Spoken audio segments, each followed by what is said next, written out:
He is one of the greatest actors of all time and is well known for his random outbursts of yelling. Give me all you got! Give me all you got! Welcome to WatchMojo.com, and today we'll be taking a look at the acting career of Al Pacino. Hoo-ah!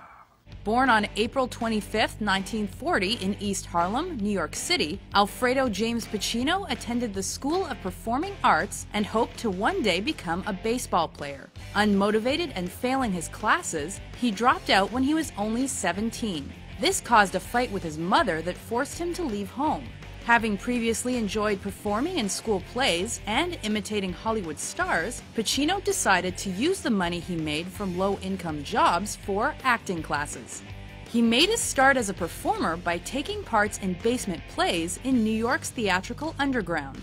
He then joined the Herbert Berghoff studio. Frequently unemployed and homeless, Pacino finally became a member of an organization for professional actors in 1966 that was called the Actors Studio. Pacino proved himself to be a talented method performer.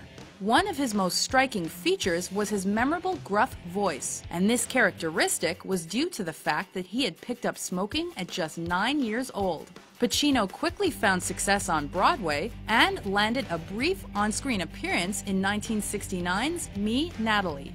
Following this, he took on the role of a heroin addict in 1971's The Panic in Needle Park.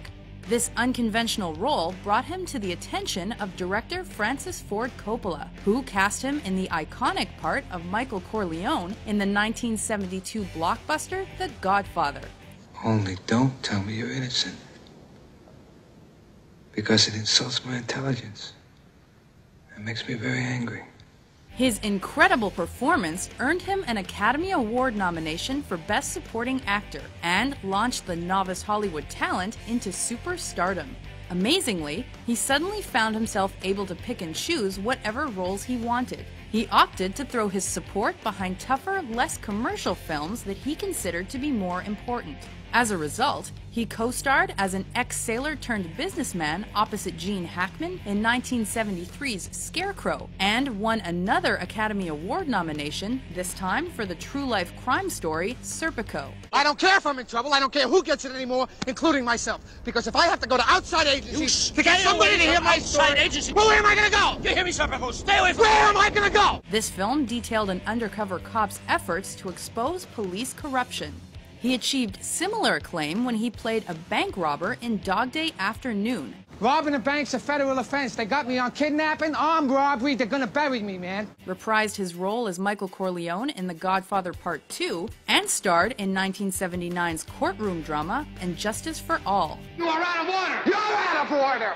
You're out of order! The whole trial is out of order! Unfortunately, these hits were followed by a major slump in his career. This was due to several critical and commercial flops, including 1980's Cruising and 1982's Author. I had a lousy day today. I've turned 42. I fired a director. I beat my kids. I forgot to beat my kids. Returning to form, he played vicious gangster Tony Montana in the cult hit Scarface. Say hello to my little friend! Despite this exceptionally memorable role, 1985's problem-laden and horrifically received film project Revolution convinced him to return to the stage for several years. Fortunately, he began a second phase in his film career by starring as a hard-drinking cop in 1989's Sea of Love and in a third installment of the Godfather series. Just when I thought I was out, they pulled me back in.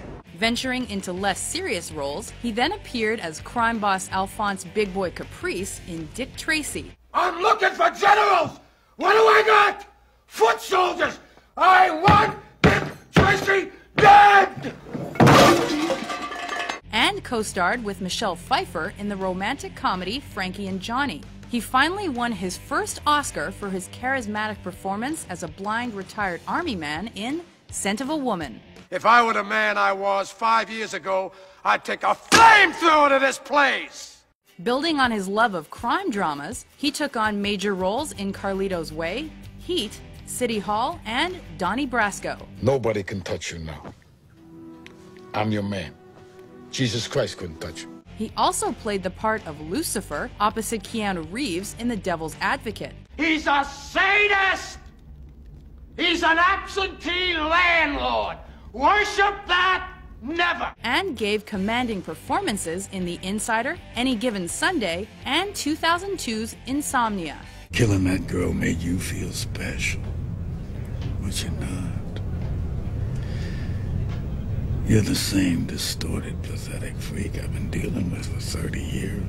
Pacino continued to star in a volley of projects, including Ocean's 13, as well as an award-winning performance as physician-assisted suicide activist Dr. Jack Kevorkian in the television film You Don't Know Jack. He then announced he would co-star with fellow Hollywood heavyweights Robert De Niro and Joe Pesci in Martin Scorsese's 2011 project, The Irishman.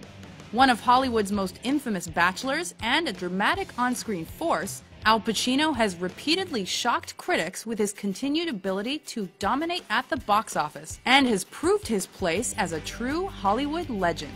If it's between you and some poor bastard whose wife you're gonna turn into a widow, brother, you are going down.